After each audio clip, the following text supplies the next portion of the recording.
सुंदरवन, इसका नाम आपने अपनी ज़िंदगी में कभी ना कभी तो सुना होगा। दुनिया का सबसे बड़ा मैंग्रोव फॉरेस्ट। यहाँ का जंगल भी सांस लेता है। सतजेलिया गांव, जो माल्टा नदी के किनारे बना हुआ है। यहाँ पर दिन में सब कुछ नॉर्मल लगता है। बच्चे खेलते हैं, मछुआरे मछली पकड़ने जाते हैं और जो औरतें होती है वो मछलियाँ सुखाती है। सब कुछ एकदम नॉर्मल। लेकिन रात होते ही यहाँ पर एक अजीब सी शांति हो जाती है। एक ऐसी शांति जो नॉर्मल तो बिल्कुल भी नहीं है। रात होते ही यहाँ पर सब कुछ बदल जाता है। दरवाजे बंद हो जाते हैं, खिड़कियों पर लकड़ी के पट्टे लग जाते हैं। कोई भी इंसान रात के टाइम यहाँ पर बाहर नहीं निकलता है। ऐसा लगता है जैसे वो किसी चीज से छुप रहे हो। एक अनदेखी शक्ति। गांव के बूढ़े लोग कहते हैं कि हमें रात के टाइम उस नदी को डिस्टर्ब नहीं करना चाहिए, क्योंकि रात को वह अपना हक मांगती है और उस हक का नाम है अलेया। एक ब्लू और वाइट लाइट जो नदी के किनारे जलती रहती है। ऐसी लाइट जो लोगों को अपनी तरफ अट्रैक्ट करती है और फिर उन्हें अपने साथ ले जाती है। गांव वाले कहते हैं कि वो सिर्फ एक रोशनी नहीं है, बल्कि वो रूह है। उन मछुआरों की रूह जो अब इस दुनिया में नहीं है, जो नदी में डूबकर मर चुके हैं। अब वो रूह वापस तो नहीं जा सकती है, इसीलिए वो अपने लिए नए साथियों को ढूंढते हैं और लोगों को अपनी तरफ बुलाते हैं। ये एक रियल स्टोरी है। कई सारे गांव वालों ने सच में अलेया को देखा है। ये प्लेस इंडिया के मोस्ट हॉन्टेड प्लेसेस में से एक माना जाता है। लेकिन कहानी सुनने से पहले, अगर आपको भी हॉरर और मिस्टीरियस कहानियाँ सुनना अच्छा लगता है तो मेरे चैनल को सब्सक्राइब जरूर कर लेना, ताकि मैं ऐसी ही मिस्टीरियस कहानियाँ आप लोगों के लिए लाती रहूँ। हर एक जनरेशन में एक ऐसा आदमी जरूर होता है कि मैं ये सब नहीं मानता हूँ, ये सब तो बस लोगों की बनाई हुई कहानियाँ हैं। और इस जनरेशन में जो है वो है अर्जुन मुखर्जी। अर्जुन 23 साल का है और वो कोलकाता में बीटेक कर रहा है। उसे साइंस पर बहुत ज़्यादा भरोसा है, लेकिन जो पैरानॉर्मल एक्टिविटीज़ होती है, भूत प्रेत होते हैं, आत्माएं होती है, उसे ये सब अंधविश्वास लगता है। अर्जुन सतजेलिया गांव से ही है। उसने बचपन से अलेया की कहानियाँ सुनी है कि अलेया आती है, लोगों को बुलाती है, फिर उन्हें अपने साथ ले जाती है, उन्हें डुबा कर मार देती है। ये सब कुछ वो सुनता आया था और अब तो वो इन सब बातों से इतना ज़्यादा इरिटेट हो चुका था कि उसके सामने कोई भी अलेया का नाम लेता तो वो उस पर हंसने लगता। लेकिन वो बोलते हैं ना, जो देखे उसे ही भरोसा हो। वो अपने पापा के बहुत ज़्यादा करीब था।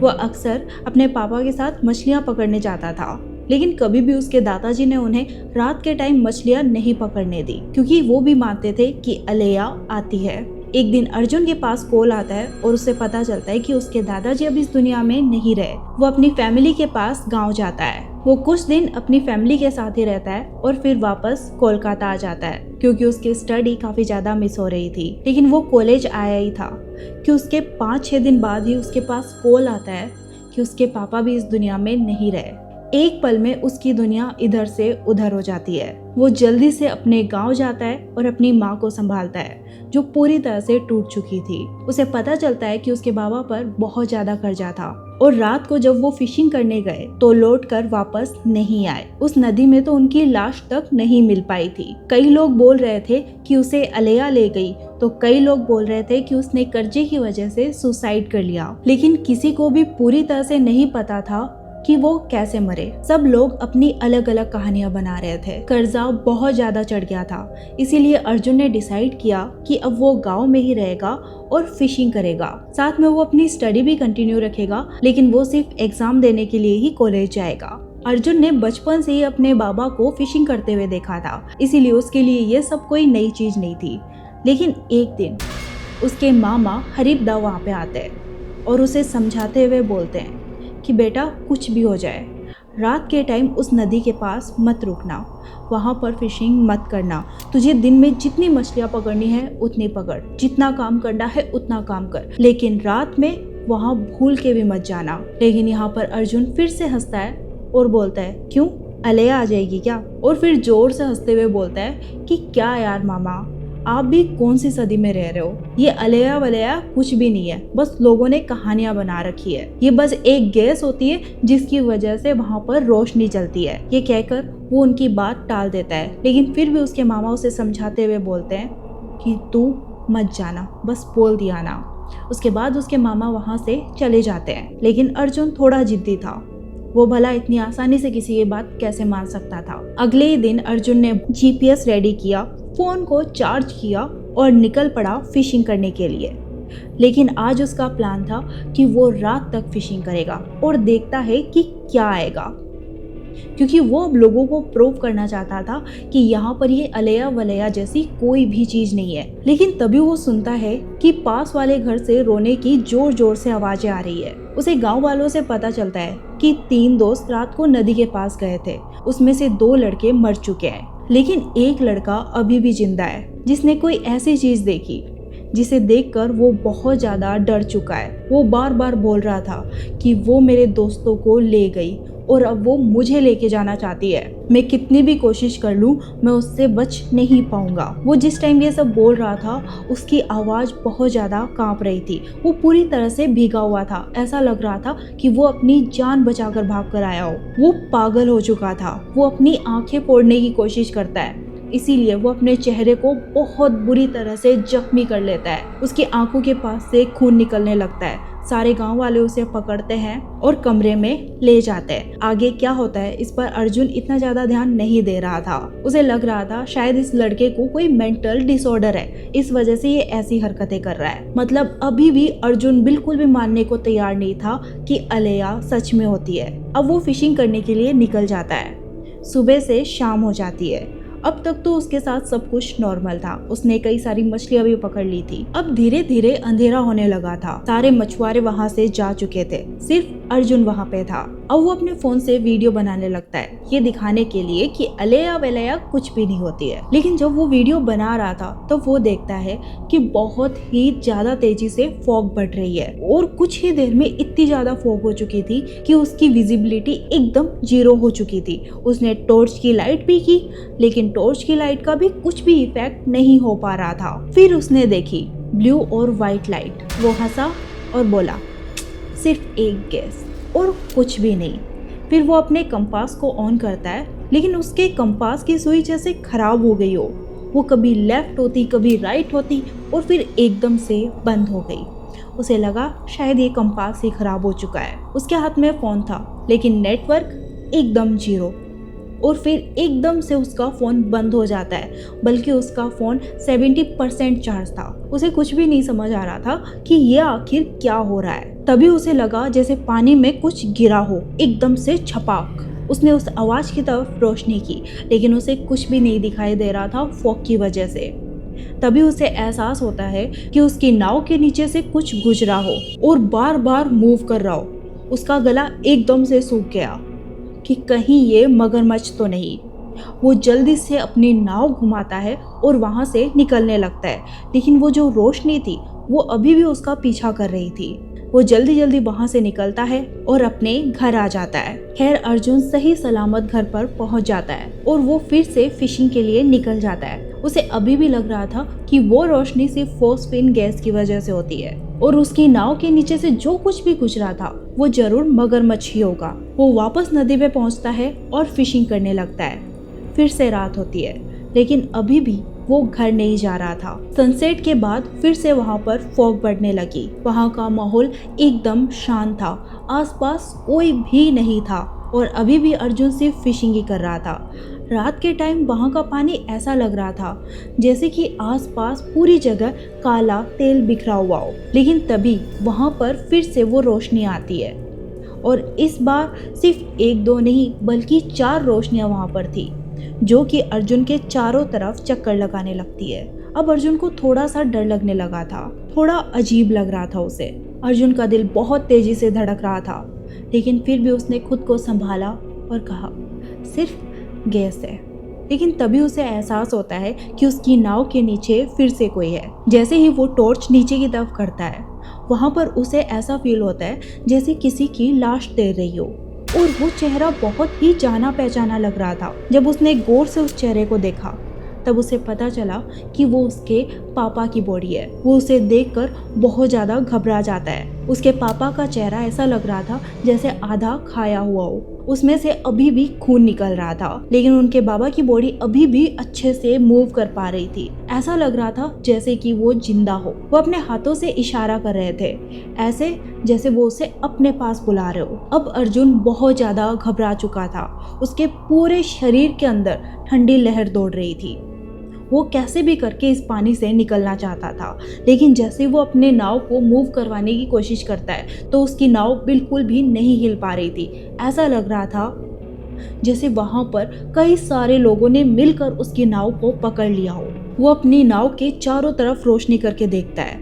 वो देखता है अब पानी के अंदर सिर्फ एक लाश नहीं है, बल्कि दर्जनों लाशें वहां पर है, और सबके चेहरे ऐसे लग रहे थे जैसे किसी ने खा लियो, किसी की आंखें बाहर निकली हुई थी और किसी का तो सर ही नहीं था। उन सब ने उस नाव को पकड़ रखा था। अर्जुन के लिए ये सब बिल्कुल भी नॉर्मल नहीं था।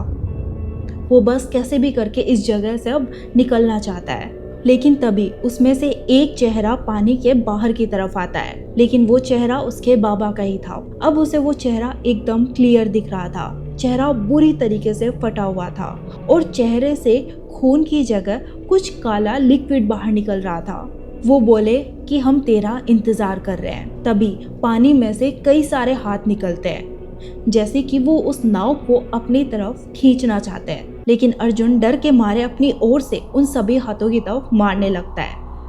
और वो हाथ इतने ज़्यादा कमज़ोर होते हैं ना कि उसके एक बार मारते ही ऐसा लग रहा था जैसे वो टूट रहे हो, जैसे वो मोम के बने हुए हो। तभी एक हाथ अर्जुन के पैर तक पहुंच जाता है। उसके नाखून अर्जुन की स्किन के अंदर धंस गए थे, जिस वजह से अर्जुन को बहुत ज़्यादा दर्द होने लगता है और वहाँ से खून भी निकलने लगता है। फिर भी अर्जुन कैसे भी वहाँ से बचकर निकलना चाहता था। वो उस हाथ की तरफ मारता है और वहाँ से अपनी पूरी ताकत लगाकर वो निकल ही जाता है, लेकिन फिर भी उसे बार बार एहसास हो रहा था कि कोई उसका पीछा कर रहा है। अर्जुन अपने घर पहुंच तो चुका था, लेकिन उसने जो कुछ भी देखा वो तो सिर्फ एक शुरुआत थी। आगे इससे भी बहुत कुछ बुरा होने वाला था। उसने अपने घाव पर पट्टी की और फिर सोने की कोशिश करता रहा, लेकिन फिर भी उसे पूरी रात नींद नहीं आ पाई। आखिर सुबह होती है। वो उस दिन फिशिंग करने नहीं जाता है। उसका पूरा दिन बेचैनी से भरा था। अर्जुन को पूरा दिन ऐसा महसूस हो रहा था जैसे कोई उसे देख रहा है। घर के अंदर भी, बाहर भी, हर जगह कोई उसका पीछा कर रहा है। अर्जुन ने शाम को खाना खाया और जल्दी सोने के लिए चला जाता है, लेकिन उसे अभी भी नींद नहीं आ पा रही थी। उस दिन फुल मून नाइट थी। रात के 1:30 बजे समथिंग उसे एहसास होता है कि उसके दरवाजे के बाहर कोई है। वो उठता है और खिड़की के बाहर देखने लगता है। वो देखता है कि बाहर चारों तरफ बहुत ज्यादा फॉग हो रखा है और साथ साथ उसे दिखाई देती है वो नीली रोशनी। उसका दिमाग एकदम से चकरा जाता है कि ये भला यहाँ पर कैसे आ सकती है।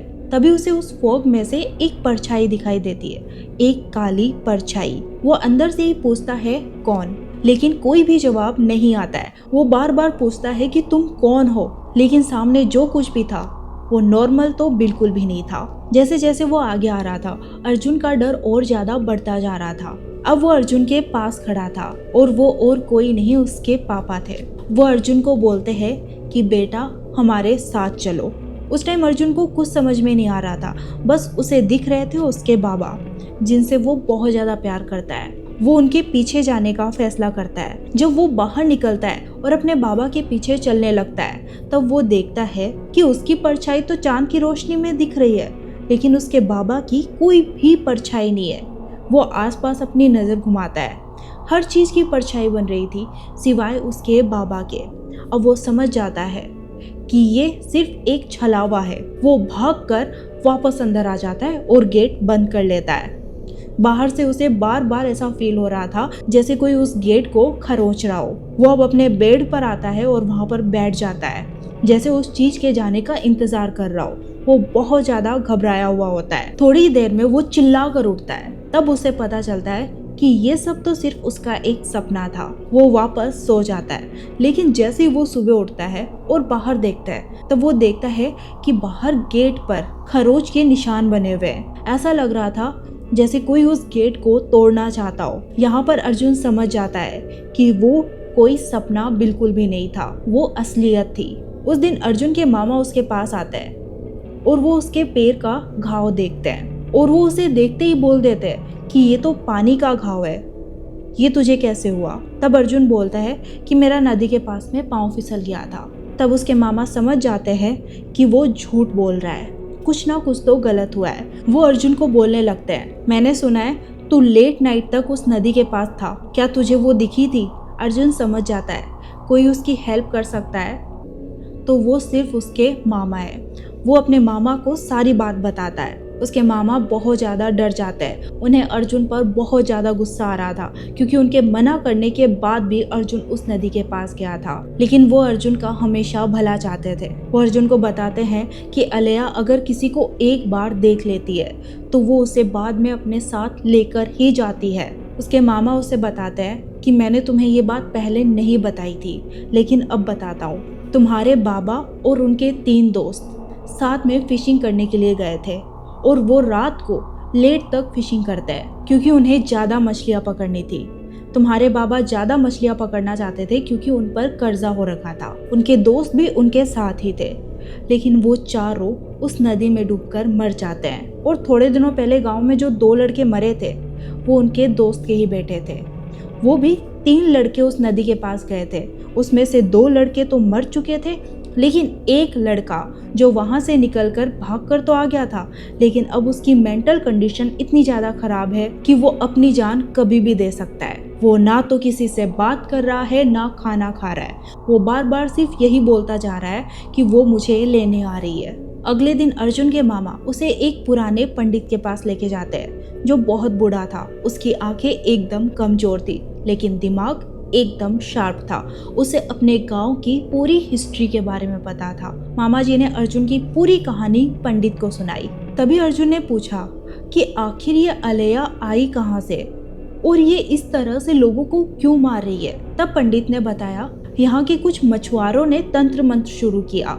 उन्होंने जानवरों की बलि देना शुरू किया ताकि नदी से ज्यादा मछलियां निकाल सके। उन्होंने कई सारे जानवरों की बलि उस नदी को दी, लेकिन एक दिन एक मछुआरे ने नर बलि दी। उसने अपने ही परिवार की एक छोटी सी बच्ची की बलि दी और उसी से पैदा हुई अलेया, नीली लाइट, भूखी आत्माएं जो बार बार नया खून मांगती है। अर्जुन डर जाता है और डर के मारे बोलता है, क्या मेरे बाबा भी?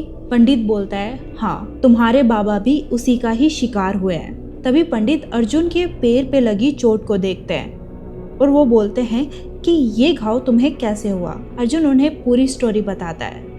वो बोलते हैं कि अब तो तुम पर कर्ज चढ़ चुका है, खून का कर्ज। वो बोलते हैं कि ये नदी जिसका भी खून चख लेती है उसे इतनी आसानी से जाने नहीं देती है, इसीलिए वो रोशनी तुम्हें घर तक दिखाई दी और वो तुम्हारा पीछा बिल्कुल भी नहीं छोड़ेगी, कभी भी नहीं छोड़ेगी। अर्जुन अब समझ जाता है कि वो नदी उसे क्यों बुला रही है। अर्जुन वहाँ पे बोलता है कि मैं मरना नहीं चाहता हूँ, क्योंकि अगर मुझे कुछ हो जाता है तो मेरी माँ को कौन संभालेगा। कोई तो उपाय होगा जिससे मैं बच पाऊँ। तो पंडित जी बोलते हैं, एक उपाय तो है, लेकिन वो इतना आसान नहीं है। अर्जुन बोलता है कि मैं कुछ भी करने को तैयार हूँ।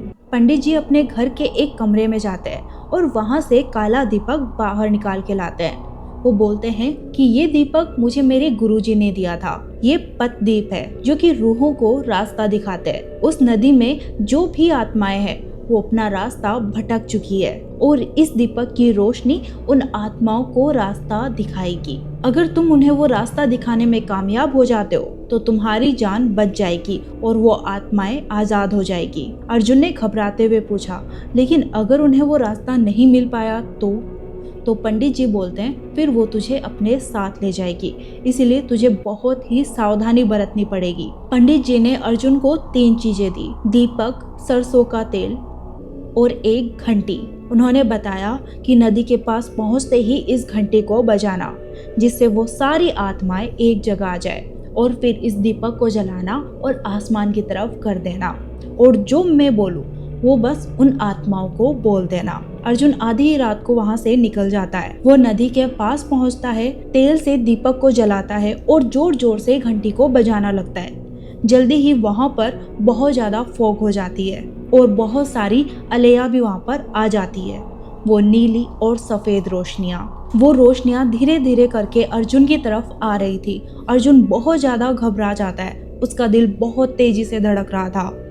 लेकिन तभी उसे पंडित जी की बात याद आती है कि अगर तू घबरा गया तो वो रोशनियां तुझे ले जाएगी, तो तुझे बिल्कुल भी नहीं घबराना है। तभी अर्जुन जोर से चिल्लाते हुए बोलता है, तुम्हारा रास्ता ऊपर है, पानी में नहीं।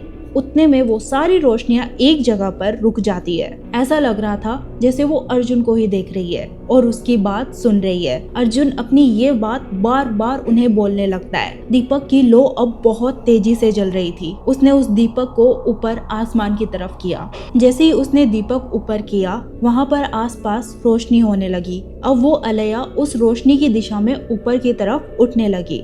लेकिन जैसे जैसे वो ऊपर उठ रही थी, पानी के अंदर से एक गुस्से भरी आवाज आ रही थी कि इन्हें मत जाने दो, ये मेरी आत्माएं हैं। लेकिन पंडित जी ने बोला था जैसे ही सारी अलैया आसमान की तरफ उठ जाए, तब उस दीपक को नदी के किनारे रखकर वहां से वापस भाग कर आ जाना। अर्जुन ने ऐसा ही किया। जैसे ही सारी अलैया ऊपर आसमान में उड़ जाती है, वो उस दीपक को किनारे पर रखता है और वहां से भागकर अपने घर आ जाता है। उस दिन के बाद से अलैया ने अर्जुन का पीछा नहीं किया, लेकिन उस पानी के अंदर जो कुछ भी था वो अभी भी वहीं पर ही था, जो आत्माओं का रास्ता भटकाता था। इस इंसिडेंट के बाद में लोगों ने रात के टाइम वहां पर जाना बंद कर दिया। लेकिन कहते हैं ना, हर जनरेशन के अंदर कोई ना कोई ऐसा इंसान तो होता ही है जिसके लिए ये सब सिर्फ कहानियां होती है। उसके बाद भी कई सारे लोग वहां पर गए और उनकी रोशनियां अभी भी वहां पर चमकती रहती है। आपको ये कहानी कैसी लगी? लोग कहते हैं कि अलैया आज भी लोगों का इंतजार करती रहती है।